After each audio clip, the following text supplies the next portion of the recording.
আজকে আমাদের পার্টির অ্যাক্টিং চেয়ারম্যান আপনারা জেনে থাকবেন ইতিমধ্যে প্রায় সারা বাংলাদেশ থেকে বিএনপি তো বৃহৎ একটা দল, সমুদ্রের মতো একটা বৃহৎ সমর্থক বেজ একটা রাজনৈতিক সংগঠন। এই সংগঠনে গত 17 বছরে আমাদের যেমন ত্যাগ আছে, প্রতীক্ষা আছে, নেতাকর্মীরা জেল জুলুমকে কিছু কর্মী কিছু কিছু নেতা তারা তাদের যে জমে থাকা ক্ষোভ, 17 বছরের পঞ্জীভূত ক্ষোভ কেউ কেউ কিছু কিছু জায়গায় বহিঃপ্রকাশ করে ফেলেছে। দল কিন্তু তাদেরকে ছাড় দেয়। দল গণতন্ত্রের স্বার্থে এবং দেশের শান্তি শৃঙ্খলা বজায় রাখার স্বার্থে তাদের বিরুদ্ধে অ্যাকশন নিয়েছে। প্রায় 5,000-এর অধিক নেতাকর্মীকে, যারা কিনা সক্রিয় ভূমিকা রেখেছে বিগত দিনে আন্দোলন সংগ্রামে, তাদেরকে বহিষ্কার করতে কিন্তু দল কুণ্ঠবোধ করে।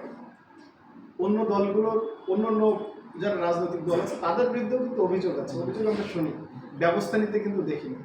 দল যখন যার বিরুদ্ধে ব্যবস্থা নিয়েছে সাথে সাথে নির্দেশনা দিয়ে দিয়েছে ওই ব্যক্তির সাথে দলের কোনো পর্যায়ে নেতাকর্মী যেন কোনো ধরনের সম্পর্ক কন্টিনিউ না করে, এই ধরনের নির্দেশনা দিয়ে দেওয়া হচ্ছে। তাহলে আপনি দেখেন যে দল দেশের মানুষ এবং দেশের গণতন্ত্রের ব্যাপারে কিন্তু জিরো টলারেন্সের অবস্থান নিয়েছে।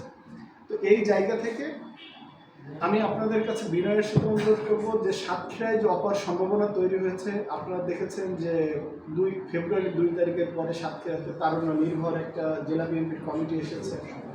জানি না জেলাবাসীর প্রত্যাশা পূরণে কতটুকু সফলতার পরিচয় ইতিমধ্যে আমরা দিতে পেরেছি বা আগামীতে পারবো। তবে ব্যক্তিগতভাবে আমি যদি আমার কথা বলি, আমার সর্বোচ্চ চেষ্টা আছে, আমার উপরে অর্পিত যতটুকু দায়িত্ব আছে সেই দায়িত্বটুকু আমি পুঙ্খানুপুঙ্খভাবে সততার সাথে নিষ্ঠার সাথে পালন করার চেষ্টা করছি।